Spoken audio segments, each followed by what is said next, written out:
Start ஆகிறதுக்காக wait பண்ணிட்டு இருக்கேன். Recording started. ஓகே. ஸோ கொடுத்துருக்க ப்ராப்ளம் ஸ்டேட்மெண்ட் ஃபர்ஸ்ட் படிப்போம். Calculate the grade for a student using 3 marks. 3 subject mark வாங்கணும்னு சொல்லியிருக்காங்க.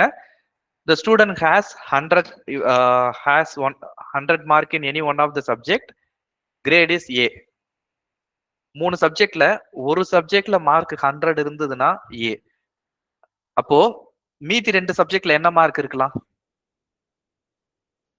50 கூட இருக்கலாம், இல்லனா 60 கூட இருக்கலாம்.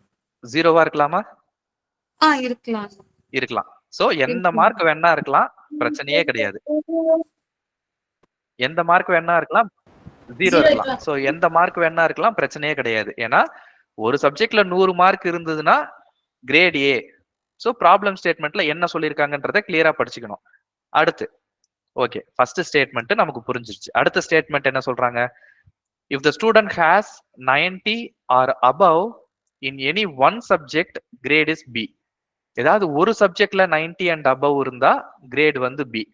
அப்போ மற்ற சப்ஜெக்ட்ல என்னவா இருக்கணும்? மற்ற சப்ஜெக்ட்ல ஆஸ் யூஷுவல் என்ன வேணா இருக்கலாம். 89 இருக்கலாம், 50 இருக்கலாம், 0 இருக்கலாம். அதை பத்தி நமக்கு கவலை கிடையாது. 90 or above in any one subject. ஏதாவது ஒரு சப்ஜெக்ட்ல 90 and above இருந்ததுன்னா போதும். If the student has 60 or above in any one subject, grade is C. மூணுல ஏதாவது ஒரு சப்ஜெக்ட்ல 60 மார்க்குக்கு மேல இருந்தா C. 50 or less in all subjects, grade is F.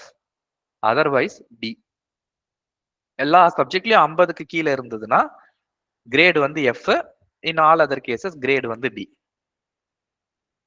இந்த ப்ராப்ளம் ஸ்டேட்மெண்ட்ல யாருக்காவது ஏதாவது கன்ஃபியூஷன் இருக்கா? கொஸ்டின்ல ஏதாவது தெளிவா இல்லையா? ஓகே. ஸோ இப்போ நம்ம 3 இன்புட்ஸ் வாங்கிக்கலாம். 3 இன்புட்ஸ்ன்றது I'm going to get English, Tamil, maths எடுத்துக்கோமே. English equal to int of input of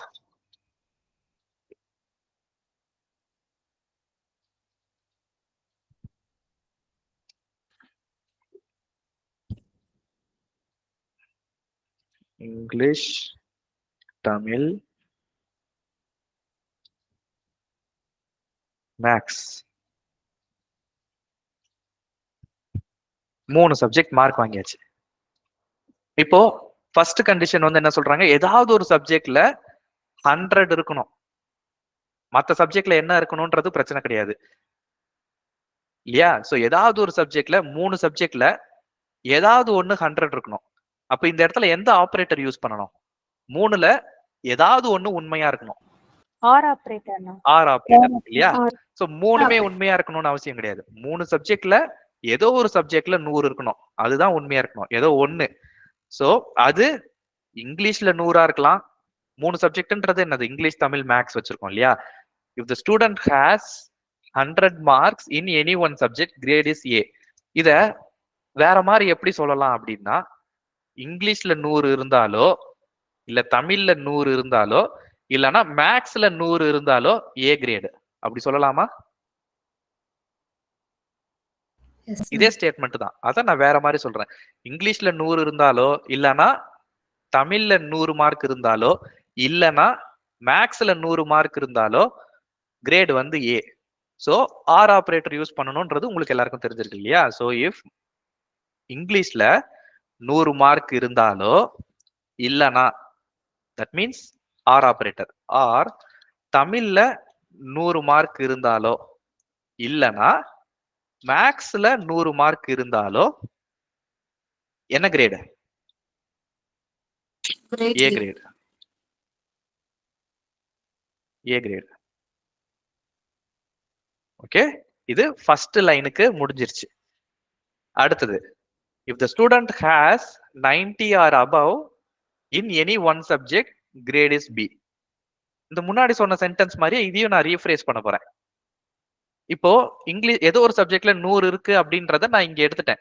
அப்போ கீழே நான் ஒரு எல்லிஃப் போட்டேன்னா இங்க 100 மார்க் ஏதாவது ஒரு சப்ஜெக்ட்ல 100 மார்க் வரதுக்கு இங்க வாய்ப்பு இருக்கா? வராது இல்லையா? ஏன்னா 100 மார்க் வந்துச்சுன்னா இதை பண்ணுன்றத மேலேயே ஃபில்டர் பண்ணியாச்சு. 100 மார்க் ஏதாவது ஒரு சப்ஜெக்ட்ல 100 மார்க் வந்துச்சுன்னா அது இங்கேயே முடிஞ்சிடும். ஸோ இங்க வரக்கூடிய மார்க் கட்டாயமா 100 இருக்காது. 100 விட வேற மார்க் தான் இருக்கும். 100 தவிர இருக்கிற மார்க் தான் இருக்கும். அப்போ ஏதாவது ஒரு சப்ஜெக்ட்ல 90 ஆர் அபவ் இருக்கணும். 90 ஆர் அபவ் எப்படி செக் பண்றது? இங்கிலீஷ்ல greater than R equal to 90. இங்கிலீஷ்ல 90 மார்க்குக்கு மேல இருந்தாலோ இல்லனா தமிழ்ல 90 மார்க்குக்கு மேல இருந்தாலோ இல்லனா மேக்ஸ்ல 90 மார்க்குக்கு மேல இருந்தாலோ பி கிரேட். சோ 3 சப்ஜெக்ட்ல ஏதோ ஒரு சப்ஜெக்ட்ல 90 மார்க் அண்ட் அபவ் இருந்ததுன்னா பி கிரேட். இல்ல இப்ப கீழே வருது. இப்ப 3 சப்ஜெக்ட்ல ஏதோ ஒண்ணுல 90 வந்துருச்சுன்னா அது இங்கேயே பிரிண்ட் ஆயிரும். அப்போ இதுக்கு கீழே வர மார்க் வந்து கட்டாயமா 90க்கு கம்மியா இருக்கிற மார்க் தான். இங்க 60 ஆர் அபவ் ஏதாவது ஒரு சப்ஜெக்ட்ல இருந்ததுன்னா கிரேட் சி. அதே லாஜிக் தான். ஒன்னு இங்கிலீஷ்ல 60 ஆர் அபவ் இருக்கலாம், இல்லனா தமிழ்ல 60 ஆர் அபவ் இருக்கலாம், இல்லனா மேக்ஸ்ல 60 ஆர் அபவ் ஏதோ ஒரு சப்ஜெக்ட்ல. ஸோ அப்படி இருந்ததுன்னா சி கிரேட். இங்க 60 ஆர் தமிழ்ல greater than or equal to 60 or மேக்ஸ்ல greater than or equal to 60 இருந்ததுன்னா print C grade. Okay, 3 statement முடிச்சாச்சு. F grade. எஃப் கிரேட்னா ஸ்டூடெண்ட் வந்து 50 or less in all the subjects. அது எப்படி கண்டுபிடிக்கிறது? இங்க என்ன ஆபரேட்டர் போடணும்? And operator. யாருக்காவது அதுல கன்ஃபியூஷன் இருக்கா? இங்க ஏன் அண்ட் ஆபரேட்டர் போட போறோம் அப்படின்றதுல ஏதாவது குழப்பம் இருக்கா யாருக்காவது? இருந்ததுன்னா race your hand. Okay, good. யாருக்கும் குழப்பம் இல்லை. யாமினி சொல்லுமா. யாமினி கன்ஃபியூஷனா இருக்கா? அண்ட் ஆபரேட்டர் மட்டும் ஓகே, மேக்ஸ் இதெல்லாம் தெரிஞ்சுச்சு. அண்ட் ஆபரேட்டர் மட்டும். இப்ப இவ்வளவு நேரம் பார்த்ததுல ஏதோ ஒரு சப்ஜெக்ட்ல 60க்கு மேல இருக்கணும், 90க்கு மேல இருக்கணும் அப்படின்றது சொல்றோம் இல்லையா? Yes ma'am. அது எந்த சப்ஜெக்டா வேணா இருக்கலாம். இப்ப சொல்ல போறது எல்லா சப்ஜெக்ட்லயும் 50க்கு கீழே இருந்தா அப்ப ரெண்டுத்துக்கும் வித்தியாசம் இருக்கா இல்லையா? 2 சென்டென்ஸ்ல. ஆமாண்ணா.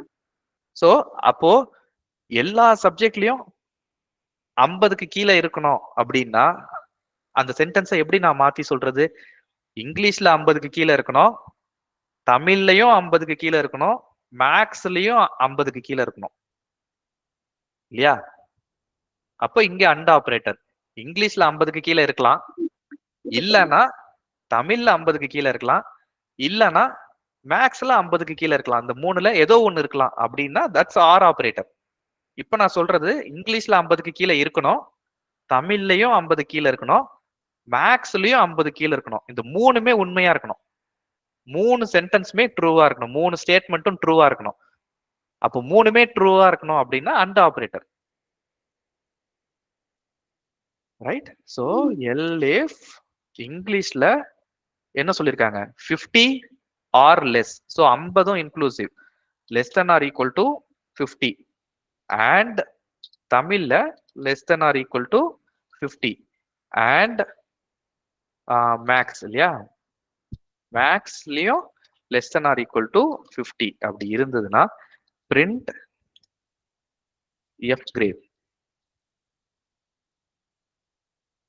Otherwise grade is D. இப்ப இங்க அதர்வைஸ்னு சொன்னா எதுக்கு அதர்வைஸ்?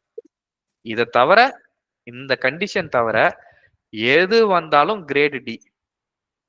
இந்த கண்டிஷன்ல மேட்ச் ஆகாத எது வந்தாலும் டி கிரேடு. ஓகே, அப்போ டிஃபால்ட் எல்ஸ். ஸோ எல்ஸ்ல வந்து பிரிண்ட் டி கிரேட். ஏன்னா இதுல எதுவுமே வந்து மேட்ச் ஆகல. இதுல எதுவுமே இல்லாம இந்த மேல இருந்த 4 ஸ்டேட்மெண்ட்ல உண்மையா இல்லாம வேற ஏதாவது வந்தது அப்படின்னா that is D grade. So இதை எக்ஸிக்யூட் பண்ணி பார்க்கலாம். இதுல வந்து different test cases. So different test கேசஸ்னா டிஃப்ரெண்ட் இன்புட்ஸ் கொடுத்து, டிஃப்ரெண்ட் கைண்ட்ஸ் ஆஃப் இன்புட் கொடுத்து என் ப்ரோக்ராம் எப்படி ஒர்க் ஆகுது அப்படின்றத நான் செக் பண்ணணும். எல்லா சினாரியும் நான் செக் பண்ணணும். ஸோ நான் ப்ரோக்ராம் எழுதுறேன்னா இப்படிதான் செக் பண்ணேன். ஃபர்ஸ்ட் 3 சப்ஜெக்ட்லயும் 100 கொடுத்து 3 சப்ஜெக்ட்லயும் நான் 100 கொடுத்தேன்னா என்ன ரிசல்ட் எனக்கு பிரிண்ட் ஆகணும்? ஆ ஏ ஏ இல்லையா? ஏ பிரிண்ட் ஆகணும். ஸோ நான் 2வது சப்ஜெக்ட்ல நான் 10ன்னு தப்பா கொடுத்துட்டேன். பட் இப்போ நான் 100ன்னு நான் கொடுக்க போறேன். 100 100 100. ஸோ நான் ஏ பிரிண்ட் ஆகணும்னு நினைக்கிறேன். கம்ப்யூட்டரும் அதே தான் நினைக்குது. குட். அடுத்த டெஸ்ட் கேஸ் 100 ஒரு சப்ஜெக்ட்ல ஃபர்ஸ்ட் சப்ஜெக்டா இருக்கணும்னு அவசியம் கிடையாது இல்லையா? ஃபர்ஸ்ட் சப்ஜெக்ட்ல 0, தமிழ்ல 100, மேக்ஸ்ல 0. அப்படின்னாலும் ஏ கிரேட். கரெக்ட் தான். கொடுத்துருக்க கண்டிஷன் மேட்ச் ஆகுது. அடுத்து ஒரு சப்ஜெக்ட்ல 100, இன்னொரு சப்ஜெக்ட்ல 90, இன்னொரு சப்ஜெக்ட்ல 49. என்ன பிரிண்ட் ஆகணும்? ஏ கிரேட் குட். ஸோ ஏ கிரேடுன்னு தான் வருது. அடுத்து இப்போ ஏ கிரேடுக்கு நான் வேரியஸ் கேசஸ் நான் என்டர் பண்ணி பார்த்தேன். கரெக்டா ஒர்க் ஆகுது. இப்போ அடுத்து 90, 50, 0 பி கிரேடு. ஸோ இதே மாதிரி காம்பினேஷன் கொடுத்து நீங்க டெஸ்ட் பண்ணி பார்க்கணும் எல்லா காம்பினேஷனுக்கும் கரெக்டா வருதா அப்படின்னு சொல்லிட்டு. இப்போ நான் கொடுக்க போறது 10, 49, 50. என்ன வரும்?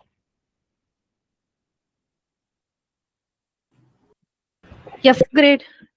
டி கிரேட்னா Grade na. D grade. D தான் வரும். Okay. F grade na. Okay. F D grade ரெண்டுத்துக்கும் வந்து உங்களுக்குள்ள கன்ஃபியூஷன் இருக்கு இல்லையா? ஓகே. ஃபர்ஸ்ட் இந்த 3 இதுக்குள்ள வராதுன்றது உங்க எல்லாருக்கும் கிளியரா தெரியுது இல்லையா?